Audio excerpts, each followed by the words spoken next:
Good morning all of you. Morning sir. Good morning. आवाज आ रही है मेरी सही से? आवाज? Yes sir. चलो एक बार ये बता दो बेटा, कहाँ पर पढ़ रहे थे हम? कौन सा टॉपिक चालू कर रखा था? मेरे हिसाब से यही था ना, 4R सिद्धांत। प्लास्टिक के पार्ट पढ़ लिए थे हमने, प्लास्टिक के प्रकार पढ़ लिए थे ना? महिमा, यस सर। सोनू बताओ।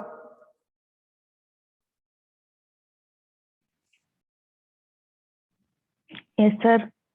पढ़ लिया था ना? चलो देखते हैं हम। देखो ये जो चैप्टर था, हम थर्ड चैप्टर पढ़ रहे थे, और थर्ड चैप्टर क्या था? प्राकृतिक संश्लेषित रेशे और प्लास्टिक। तो संश्लेषित रेशे हमने पहले पढ़ लिया था, फिर उसका सेकंड पार्ट था जो चैप्टर का, वो था प्लास्टिक। प्लास्टिक क्या है, कैसे बनी हुई है, प्लास्टिक के प्रकार कैसे होते हैं, प्लास्टिक और पर्यावरण के बीच में क्या संबंध होता है, ये सब चीजें हम क्लियर कर चुके हैं। एक लास्ट का छोटा सा टॉपिक बच रहा है इसके अंदर, और वो है 4R सिद्धांत। अब आप सोचो 4R सिद्धांत क्या चीज है, थोड़ा सा ध्यान देना। अगर मैं तुम्हें वापस एक बार इस चीज को रिवाइज करूं कि जो प्लास्टिक होती है ना, प्लास्टिक का सीधा कनेक्शन है किससे? एनवायरमेंट से। एनवायरमेंट का मतलब है प्लास्टिक का जो कनेक्शन है वो होता है किससे? पर्यावरण से। कहने का मतलब ये है कि इन दोनों के बीच एक तालमेल है, और दोनों के बीच में तालमेल ये है कि जो प्लास्टिक है पर्यावरण को या वातावरण को बाधित करती है, दूषित करती है। कैसे? ना तो हम प्लास्टिक को जला सकते हैं और ना ही हम प्लास्टिक को दबा सकते हैं। अगर प्लास्टिक को हम जलाने की कोशिश करेंगे, अगर हम प्लास्टिक को क्या करेंगे?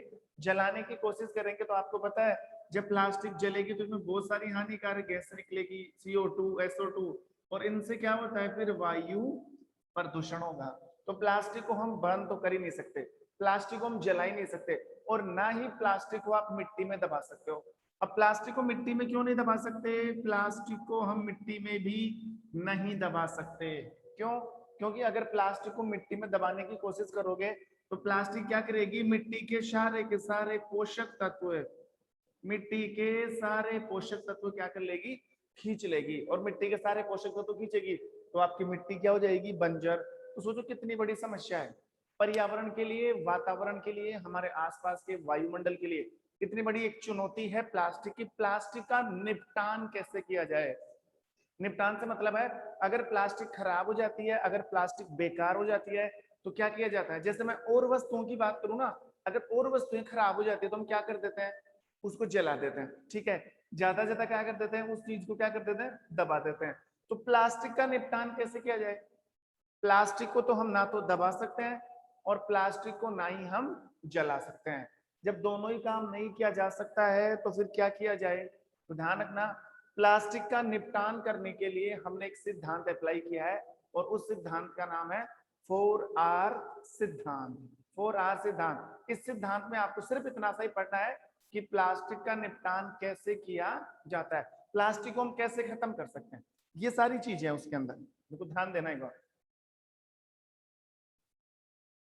ओके देखो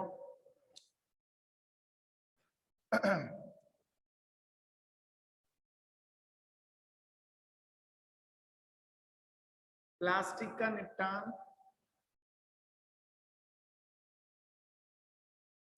प्लास्टिक का निपटान हम प्लास्टिक का निपटान हम 4R थ्योरी। 4R थ्योरी का मतलब है सिद्धांत। प्लास्टिक का निपटान हम 4R थ्योरी से कर सकते हैं। प्लास्टिक का निपटान हम 4R थ्योरी से कर सकते हैं। देखो, ना तो प्लास्टिक को जलाया जा सकता है, ना ही प्लास्टिक को मिट्टी में दबाया जा सकता है। तो फिर जलाया नहीं जा सकता, दबाया नहीं जा सकता, तो क्या किया जाए? एक तरीका है हमारे पास, एक उपाय है जिससे हम प्लास्टिक का क्या कर सकते हैं? निपटान कर सकते हैं। और वो तरीका और वो जो उपाय है वो है 4R थ्योरी, यानी कि 4R सिद्धांत। मतलब 4R आने वाले हैं, मतलब R से रिलेटेड, R से बनने वाले 4 शब्द आने वाले हैं, और उन शब्दों को हमें अप्लाई करना है, उनका अर्थ समझना है, उनका मीन समझना है, ठीक है। और 4R सिद्धांत कैसे बना हुआ देखो, सबसे पहले ध्यान देना, पहला जो R है वो है रिड्यूस, पहला जो R है वो है रिड्यूस, दूसरा जो R है वो है रीयूज, रिड्यूस रीयूज, तीसरा जो R है वो है रिकवर, ठीक है, और चौथा जो R है वो है रिसाइकल। ये लो बताओ, एक R ये रहा, दूसरा R ये रहा, तीसरा R ये रहा, चौथा R ये रहा, कितने R निकाल लिए हमने? चार R निकाले ना। तो ये जो 4R है, इन्हीं 4 से मिलकर क्या बन गया? 4R सिद्धांत। ये एक नाम निकाला गया, बाकी मतलब तो इनको में ये समझना है, मेन चीज तो ये है कि 4R सिद्धांत क्या है। ये तो एक नाम है, वो तो मैंने समझाया है कि 4R कैसे बना है, क्योंकि 4R सिद्धांत का नाम इसलिए निकाला है क्योंकि ये जो सिद्धांत बन रहा ना, ये 4 नामों से बन रहा है, और चारों नामों के आगे क्या लगा हुआ है? अंग्रेजी का एक शब्द लगा हुआ है आर। तो 4 हो गया ना, 1 2 3 4, तो इसका नाम निकाल दिया 4R थ्योरी, 4R सिद्धांत। अब इन शब्दों का पूरा मतलब समझो। सबसे पहले है रिड्यूस, सबसे पहले कौन सा है? रिड्यूस, रिड्यूस के बाद में रीयूज, रीयूज के बाद में रिकवर, रिकवर के बाद में रिसाइकल। तो देखो रिड्यूस का क्या मतलब होता है? रिड्यूस का मतलब होता है कम से कम उपयोग, कम से कम उपयोग करना, कम से कम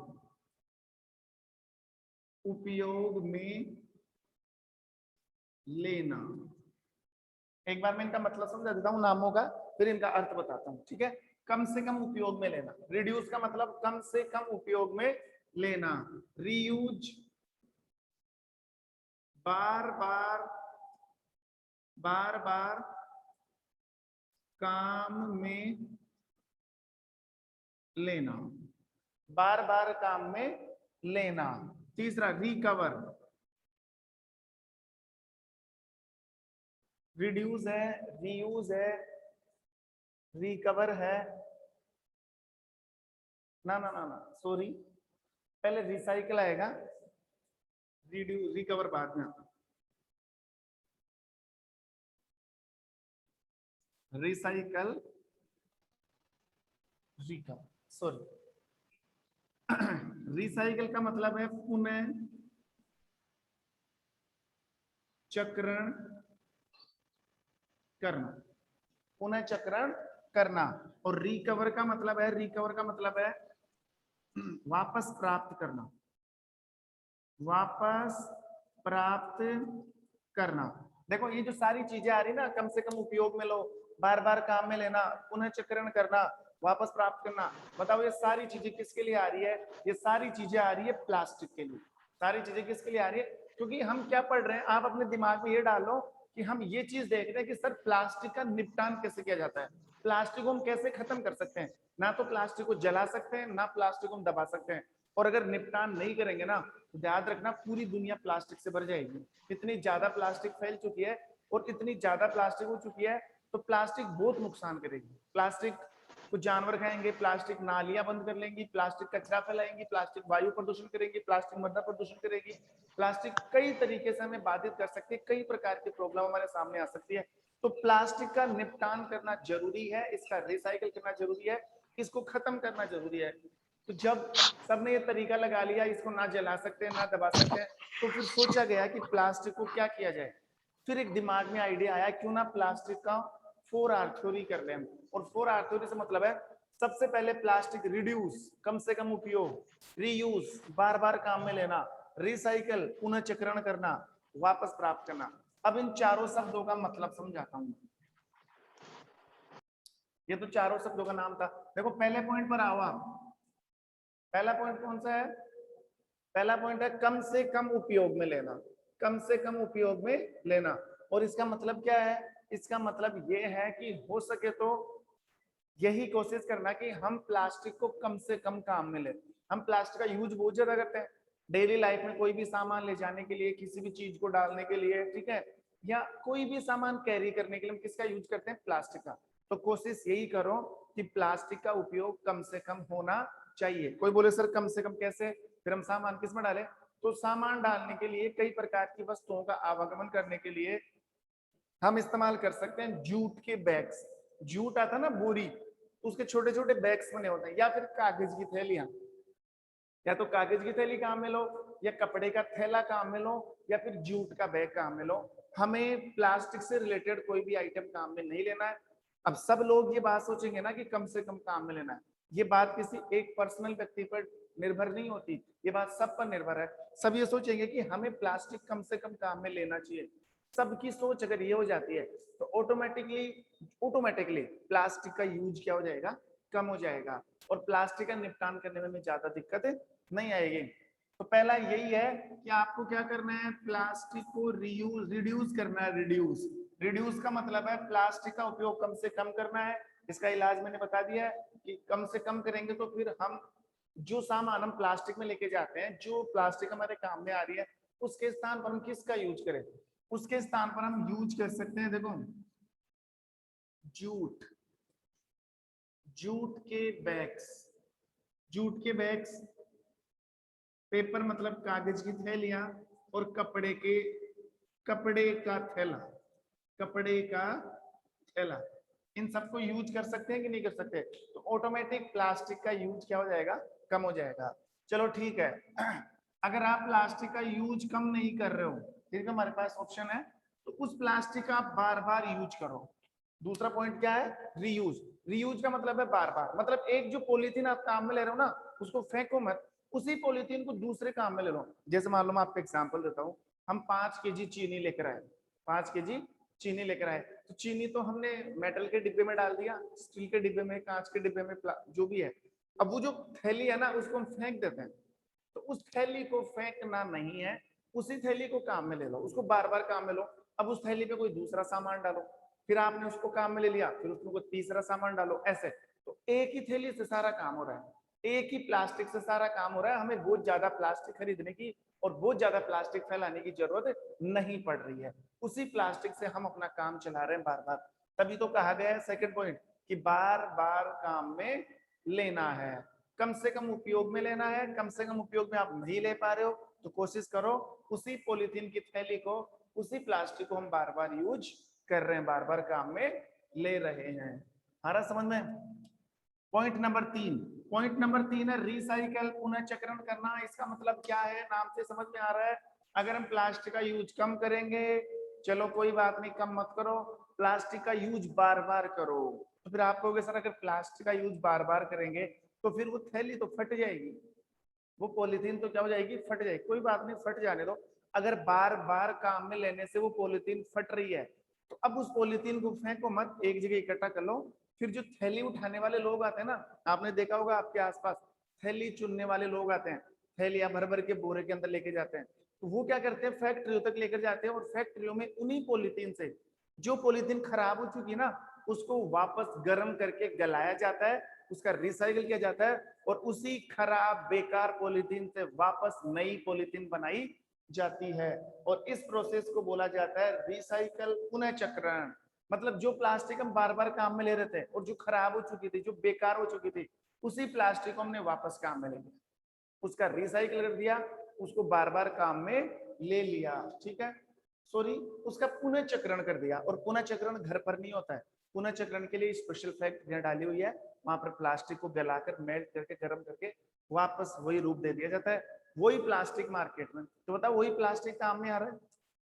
जैसे मैं कहूँ आपने एक प्लास्टिक काम में ली, उसी प्लास्टिक को बार बार आप काम में ले रहे हो, वो प्लास्टिक बेकार हो चुकी है, इसको वापस फैक्ट्री में ले गए और यही प्लास्टिक बनकर वापस आ गई, फिर यही प्लास्टिक, वही वो प्लास्टिक काम में आ रही ना, तो प्लास्टिक बढ़ ही नहीं रही। अगर आप बार बार उसी प्लास्टिक को काम में ले रहे हो, खराब हो रही है, उसी का पुनर्चक्रण कर रहे हो, तो दिक्कत ही नहीं है ना। वही प्लास्टिक घूम घूम के बार बार आ रही है। कहने का मतलब है प्लास्टिक काम में भी आ रही है, लेकिन इसकी मात्रा नहीं बढ़ रही है। प्लास्टिक हमें बढ़ाना नहीं है। कोशिश करो कि अगर प्लास्टिक खराब हो जाती है तो उसका क्या हो जाए? पुनर्चक्रण। और जब प्लास्टिक का पुनर्चक्रण हो जाता है तो हम उसी प्लास्टिक को वापस काम में ले लेते हैं। मतलब हमने रिकवर कर लिया। रिकवर का मतलब है पर्यावरण को कोई नुकसान नहीं हुआ, मानव समुदाय को कोई नुकसान नहीं हुआ, हमने उसी प्लास्टिक को वापस प्राप्त कर लिया। जो प्लास्टिक हमने काम में ली, बार बार काम में ली, प्लास्टिक खराब हुई, फैक्ट्री में भेजा, वापस बनी और वापस हमारे पास आ गई, तो हमने उसको वापस प्राप्त कर लिया। लेकिन जो हमारा मुद्दा था ना प्लास्टिक का, वो हमने वापस रिकवर कर लिया। रिकवर का मतलब है कोई नुकसान नहीं हुआ, बार बार ये काम हो रहा है, रिकवर हो गया मतलब। ठीक है, प्लास्टिक हमसे चली गई थी और वापस निकल गई, हमारा काम भी हो रहा है, प्लास्टिक भी नहीं फैल रही, तो हम रिकवरी कर रहे हैं एनवायरमेंट के साथ। ये था 4R सिद्धांत। बताओ समझ में आया कि नहीं आया, बताना एक बार Himanshi. Yes sir. Yes sir. और ये चैप्टर पूरा हो गया। अगर किसी को कोई क्वेश्चन पूछना है थर्ड चैप्टर से तो अभी पूछ सकता है, किसी भी प्रकार का कोई भी क्वेश्चन हो, बताओ। अच्छा हाँ बेटा। सर फिर आप लोग क्यों बोलते हो प्लास्टिक के कवर चढ़ाओ नोटबुक्स पे? प्लास्टिक के कवर प्लास्टिक के कवर चढ़ाओ, लेकिन वो प्लास्टिक की रिसाइकिल हो जाती है ना, ऐसा दिक्कत नहीं है हमें प्लास्टिक से। बस आप ये ध्यान रखो कि प्लास्टिक को कभी जलाना नहीं है और मिट्टी में नहीं दबाना है। बाकी प्लास्टिक उठाने वाले ऑटोमेटिक आ जाते हैं उसको। हाँ ये है कि जो कचरा है ना वो हमें फैलाना नहीं, डस्टबिन में डालना। अगर पॉलीथीन भी आपकी वेस्ट हो रही ना, उसको भी आप डस्टबिन में डालो, वो उसकी रिसाइकिल हो जाएगा ना। आप जो पॉलीथीन चढ़ा रहे हो अपनी बुक्स पर, अगर वो फट जाती है उसको आप फेंक देते हो तो उससे कोई नुकसान नहीं है। बस ये ध्यान रखना उसको इधर उधर मत फेंक देना। इधर उधर अगर नालियों में फेंक दोगे तो नालियां जाम हो जाएगी और पालतू जानवरों के पास वो खा जाएंगे उसको। इसको ढंग की जगह डालो, एक जगह डस्टबिन में डालो ताकि उसको उठाने वाले ले जाए और फैक्ट्री में जाकर उसको रिसाइकिल करके उसको वापस रिकवर कर सके। आ रही बात समझ में? Yes sir. अब एक काम करो, सबके पास बुक है क्या? Book no no sir. किसी के पास यस किताब है? सर। Yes sir. जिसके पास, अच्छा कोई बात नहीं, जिसके पास किताब है किताब खोलो, क्वेश्चन आंसर करते हैं हम। जिसके पास बुक है वो बुक में देखेगा मैं क्वेश्चन पढ़ रहा हूँ, और जिसके पास नहीं है वो चुपचाप मुझे सुनेगा, ठीक है? जिसके पास बुक है बुक खोल लो, मैं क्वेश्चन पढ़ रहा हूँ।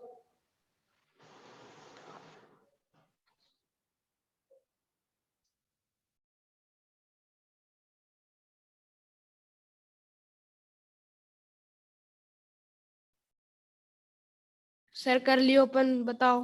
एक मिनट बेटा, एक मिनट। सर पेज नंबर खोल ली बताओ। किताब, बुक ओपन हो गई। पेज नंबर बताओ सर। सर 41। Yes sir. तीसरा चैप्टर निकालो, तीसरे चैप्टर के क्वेश्चन आंसर में आओ एक बार फटाफट। देखो है मैं लेके आया था, मैं सिस्टमेटिक आदमी, आप जानते हो ना। अच्छा पेज नंबर 42, पेज नंबर 42 मिल गया?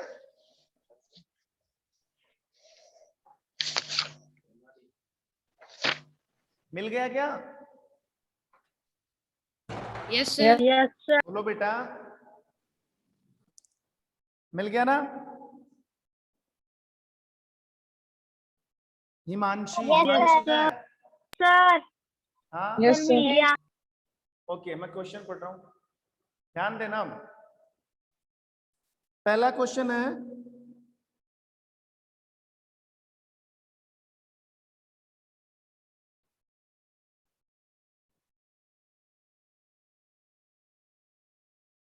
एक मिनट रुकना बेटा, एक मिनट रुकना।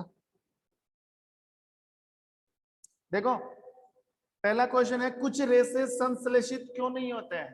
तो कुछ रेसे संश्लेषित नहीं होते क्योंकि कुछ रेसे प्राकृतिक होते हैं जो हमें प्रकृति से मिलते हैं। दे दोगे ना इसका आंसर? पहला क्वेश्चन यही था। मिल गया क्या पहला question? Yes sir. Yes sir. कुछ रेसे संश्लेषित क्यों कहलाते हैं? सॉरी ऐसे है, कुछ रेशे संश्लेषित क्यों कहलाते हैं? क्योंकि कुछ रेशे संश्लेषित इसलिए कहलाते हैं क्योंकि ये रेशे हमें किससे मिलते हैं? ये रेशे हम खुद बनाते हैं, सॉरी ये रेशे हम खुद बनाते हैं, ये मानव के द्वारा बनाए जाते हैं, केमिकल से बनाए जाते हैं, इसलिए ये संश्लेषित रेशे कहलाते हैं।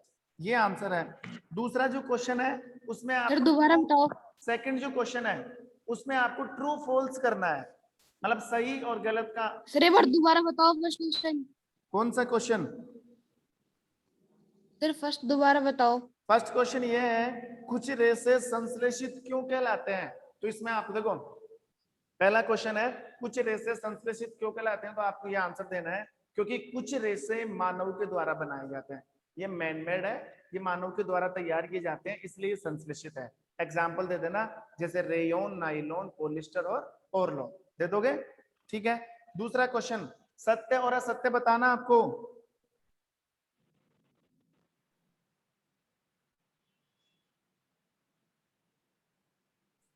अच्छा, सही उत्तर को चिन्हित करना है, सही उत्तर बताना आपको। क्वेश्चन है, रेयोन एक संश्लेषित रेशा नहीं है क्योंकि रेयोन एक संश्लेषित रेशा नहीं है क्योंकि इसका रूप रेशम के समान होता है, इसे कास्ट लुगदी से प्राप्त किया जाता है, इसके रेशों को प्राकृतिक रेशों के समान बुना जा सकता है। बताओ, वैसे ध्यान रखना, देखो कितना अच्छा क्वेश्चन है।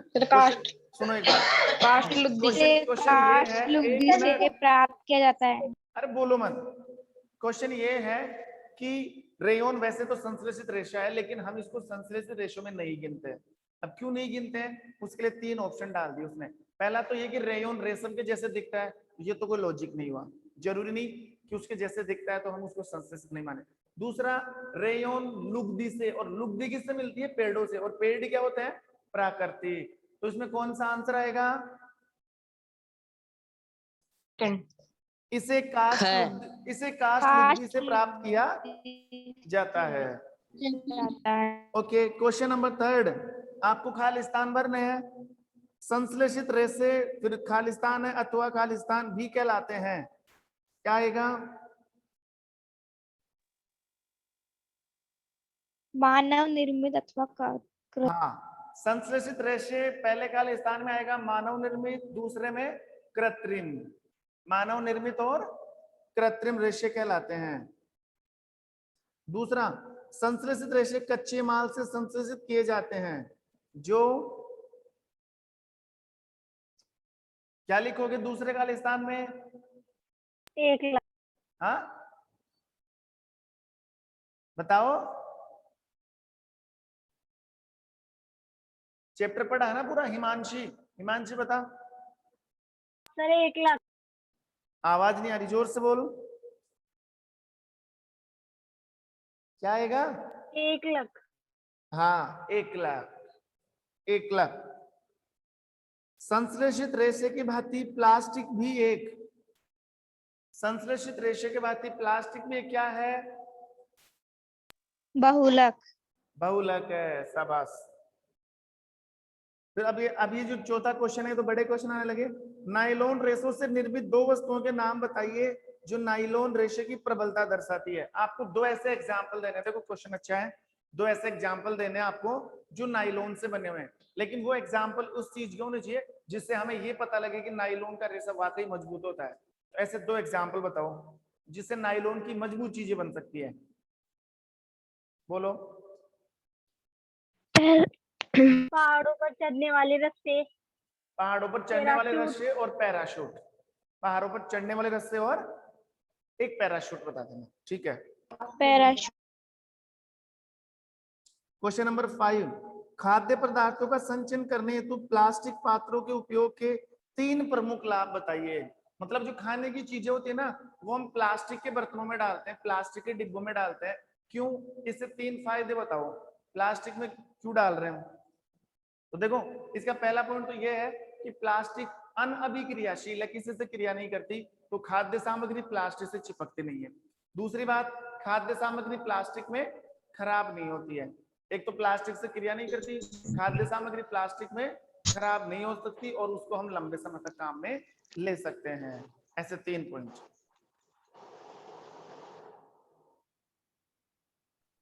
क्वेश्चन नंबर 6, थर्मोप्लास्टिक और थर्मोसेटिंग प्लास्टिक के मध्य अंतर बताना है, बता देना। देखो सुनो ध्यान से, थर्मोप्लास्टिक और थर्मोसेटिंग प्लास्टिक, ऐसे एक तरफ तो लिखोगे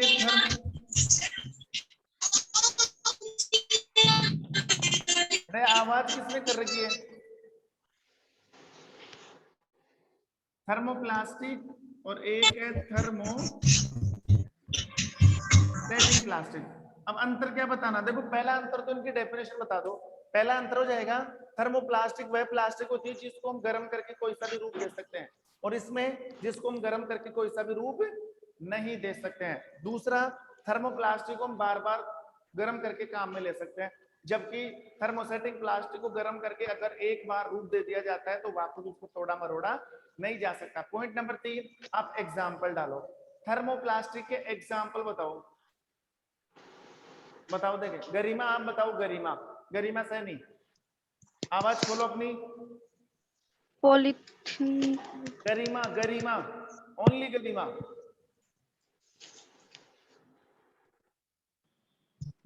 Neeraj Sharma, Neeraj. Polythene, polythene, PVC, polythene PVC, शाबाश। पॉलीथीन पीवीसी, और एक और बताया था मैंने, पॉलीथीन, एक और था। पॉलीथीन, पीवीसी और पायल बताओ देखे, पायल। पॉलीथीन है, पीवीसी है, और एक और बताया था पॉलीम्बाइरिन, ना। एल्यूमिनाइल क्लोराइड। अब आप पढ़ाई नहीं करते, आपको पता नहीं। फाइबर, अब इसका जवाब देगी एक ही लड़की। हिमांशी बता। पॉलीस्टाइरीन, शाबाश, पॉलीस्टाइरीन। देखो एक तो पॉलीथीन है, पॉलीथीन के बाद में आपको बताना पीवीसी पाइप, और एक बताया था ना जैसे पत्तल दोने बनते हैं, फोम टाइप के आते हैं, पॉलीस्टाइरीन, पॉलीस्टाइरीन। और इसके दो एग्जांपल, इसके तो मैंने 2 ही एग्जांपल बताए थे, एक तो बेकेलाइट और एक मेलामाइन। बेकेलाइट और मेलामाइन, ठीक है, आगे बढ़ो। मेलामाइन,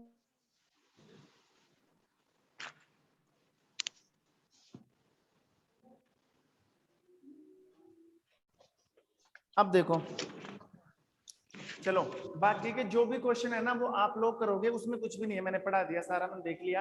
वो थ्योरी वाले क्वेश्चन आ रहे हैं, प्लास्टिक का निपटान कैसे होगा, ये सारा हो चुका है। तो अब हमारे कितने चैप्टर हो चुके हैं? 3 चैप्टर। 3 चैप्टर मैंने तुम्हें पढ़ा दिया। अब जब भी नेक्स्ट क्लास होगी हम 4था चैप्टर चालू करेंगे, और हो सकता है बहुत जल्दी आपका सेकंड टेस्ट भी आ जाए। एक लाइव क्लास, एक ऑनलाइन टेस्ट हो चुका है आपका, सेकंड भी आने वाला है। तो आप अपनी तैयारी भी रखो। ये जो 3 चैप्टर मैंने पढ़ा दिया ना, उनको रिवाइज करो, उनको तैयार करो, उनके नोट्स बनाओ, और बुक के पीछे वाले क्वेश्चन आंसर भी पढ़ो, ठीक है। मिलते हैं नेक्स्ट क्लास में नेक्स्ट चैप्टर के साथ, तब तक के लिए thank you, have a nice day बेटा।